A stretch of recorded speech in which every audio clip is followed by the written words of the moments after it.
네, 그럼 이어서 두 번째로 해보면, 첫 번째는 이런 스틱 모델을 가지고 우리가 가상일의 원리를 이렇게 가상 변이를 줘서 델타만큼 줘서 어떻게 했죠?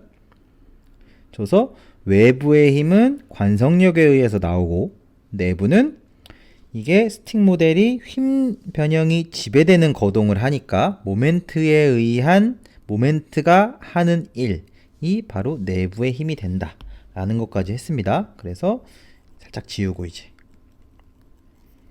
수식 전개를 해볼 건데,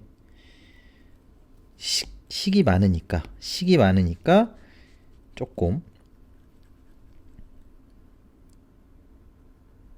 너무 한 번에 수식 전개 쭉 하고 끝낸다 이렇게 하지 않고 좀 잘게 쪼개서 하겠습니다. 쪼개서 뭔가 좀 거부감이 없도록.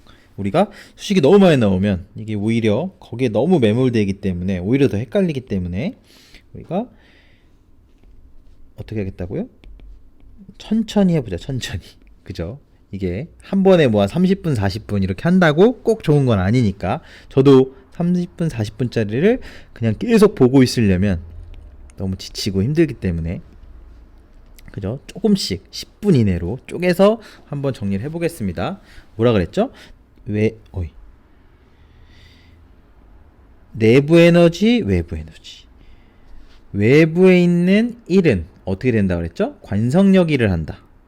그쵸? 즉 외부가 하는 가상일, 즉 가상 변형에 대한 1이니까 여기 이런 식으로 붙겠죠? 그죠? 그렇게 해서 이 가상 변형을 딱 줬을 때 외부에 의한 1은 어떻게 된다고요? 0부터 L까지 관성력 요거 있었죠? 어떻게 된다 그랬죠? 여기서 외부에 의한 관성력은 예를 들어서 이런 식으로, 이런 땅이 흔들리면 어떻게 된다고요? 외부의 관성력이 반대 방향으로 생긴다. 집안이 오른쪽으로 움직이면 그 반대 방향으로 관성력이 생긴다. 그 관성력은 이 길이 스틱 모델에서 그 위로 점점 이 L에 걸쳐서 관성력이 생기고 또한 시간에 따라 변한다. 그죠? 관성력에다가 어떻게 되죠? 곱하기 변형 UX죠. T가 아니고 요 X. 그죠? 여기다가 에너지는 뭐예요? 힘 곱하기 변형이 되잖아요. 아시겠죠? 그쵸? 즉 요만큼 X에 대해서 X 위치에서 델타 U만큼의 변형이 생기니까 X 위치에서 X에 따라서 델타 U만큼 가상 변형을 준 거니까 여기가 힘의 변형, 요게 바로 dx가 되겠죠? 이게 바로 뭐예요? 이게 바로 외부의 관성력에 의해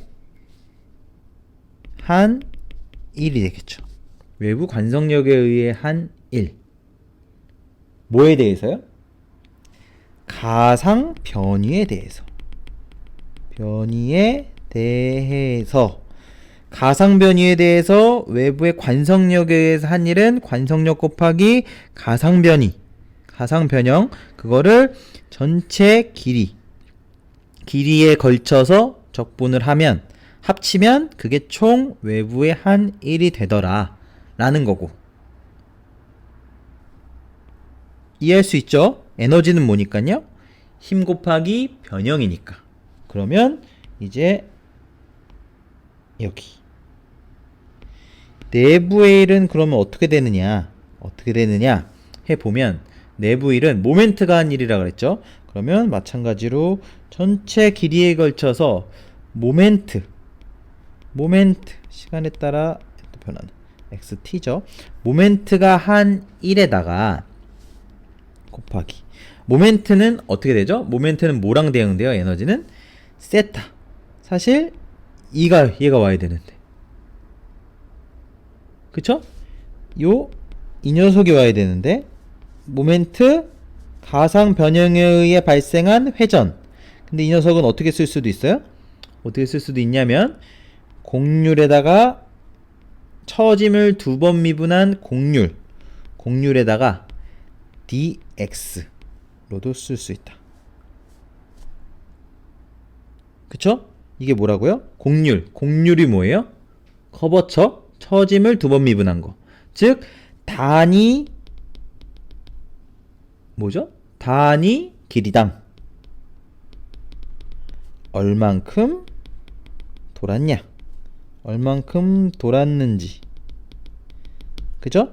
그러면 dx에 대해서는 그게 바로 얼만큼 돌았는지 델타 세타 x가 된다고요. 그죠? 즉 처음 먼저 이해해야 될 건 뭐예요? 모멘트는 회전과 대응하지, 에너지가. 그런데 얘를 적분을 어떻게 돼요? 적분 구간이 항상 이 적분할 때는 요게 매개 변수랑 맞아야 되죠. 그쵸? 다시 한번 이 녀석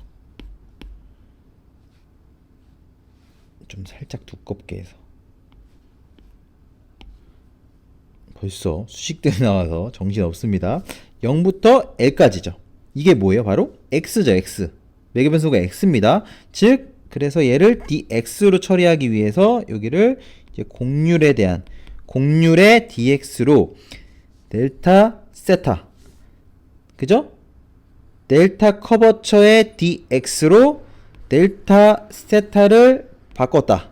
매개변수를 0부터 L로 하기 위해. 다시 쓰면 0부터 L까지 외부 힘에 대응하는, 외부 관성력에 대응하는 내부 에너지는 모멘트에다가 세타 돌아간 건데 적분을 저기 휴대폰에서 소리가 나는데 소리를 줄이고 여기서 커버처의 x의 dx로 표현할 수 있겠다 라는 거죠. 뭐라고요? 내부는 관성력 텀과 관성력 힘 변형 dx로 전체 길이에 걸쳐서 외부 에너지를 표현했고, 가상 변이에 대한 그거에 대응하는 내부 에너지는 어떻게 표현했다고요? 모멘트에다가 델타 세타 x, 즉 모멘트 곱하기 모멘트 회전 이렇게 대응을 하는데 에너지가. 그런데 어떻게 된다고요? 이 녀석을 이 적분에 대한 매개변수 0부터 L까지 0부터 L과 대응하는 dx를 맞추기 위해서 커버처 곡률 뭐라 그랬죠? 처짐 곡선을 2번 미분한 거. 즉 단위 길이당 얼마만큼 회전했냐 라는 거를 이런 곡률에 대한 걸로 바꿨다. 그래서 우리는 결국 얘 라는 식으로 일단은 나타냈다. 지금 뭔가 보이진 않습니다. 그래서 뭐 어쩌다는 건데. 그쵸? 어쨌건 모멘트 곡률의 dx 전체 0부터 L까지 관성력 델타 U의 dx. 그죠? 여기서 수식 전개할 어떤 것도 보이지 않습니다. 그죠? 다만 이게 이해는 돼야 된다고요. 일단 그렇지. 앞에 첫 번째 정리에서 관성력이 외부 일을 하는데 이 관성력의 일을 하려면 이 힘에다가 가상 변형만큼을 곱해서 이제 1 단위가 나오는 거고, 그거에 대응하는 내부 일은 모멘트가 일을 하는데 모멘트는 세타와 대응한다. 그런데 적분 구간 0부터 L 이렇게 나타내려면, 그쵸? d세타가 되면 여기가 각도가 나와야 되잖아요. 그죠? 근데 dx로 표현하기 위해 이런 커버처 곡률과 dx로 표현했다라는 것까지. 그쵸? 그러면 여기선 어떤 의미는 알겠다. 모멘트가 일하고 관성력이라고는 알겠는데, 근데 여기서 우리가 어떻게 등가 단자유도계를 이해하고 등가 정적 하중을 이해할 수 있냐? 라는 거를 하기 위해서 뭐가 필요하냐면 바로 등가 단자유도계에서 핵심 개념 중 하나가 바로 뭐냐면 이겁니다. 결국 어떤 변형이 UTX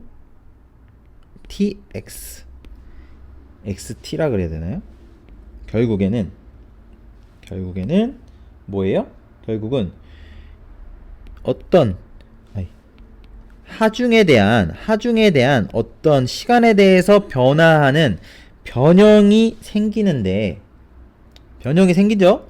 우리가 단자여도건 다자여도건 요 변형이 생깁니다. 시간에 따라서 변형이 생기는데, 이 녀석을 이렇게만 두고 봤더니 뭔가 수식 전개에 어려움이 있다.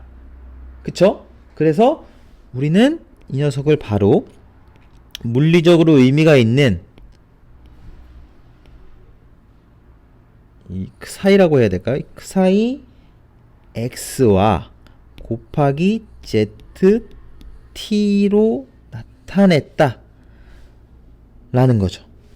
요런 개념을 도입했다 라는 거죠. 이게 무슨 말이냐면, 이게 무슨 말인지를 알아야 됩니다.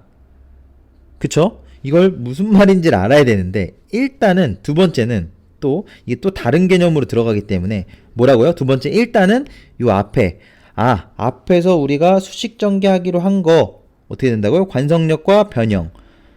그게 외부일이다. 외부 가상 변이에 대한. 내부일은 모멘트와 커버처의 dx. 근데 커버처의 dx가 바로 그 회전을 의미하니까. 그래서 이 녀석이 같다고 나서 전개하면 되는구나 라는 것까지 먼저 이해하고, 두 번째 정리에서는 그런 다음에 그런데 이렇게 놓으면 수식 전개 이대로 끝 아니냐 라고 해서 여기에다가 요런 u를, 변형 u를 어떤 사이 x와 zt의 곱으로서 나타내는 개념이 필요하다. 그래서 이 이꼴 하는데 이 각각의 수식 전개에 이 개념이 들어가야만 이제 서로 수식 전개가 되기 시작한다 라는 것까지 이해하시면서 두 번째 정리는 마치도록 하고, 세 번째 정리에서 이렇게 치환하는 것의 의미가 왜 이렇게 치환하면 굉장히 중요한 의미를 갖는지를 말씀드리도록 하겠습니다. 일단 두 번째 정리는 이것으로 마치도록 하겠습니다. 네, 감사합니다.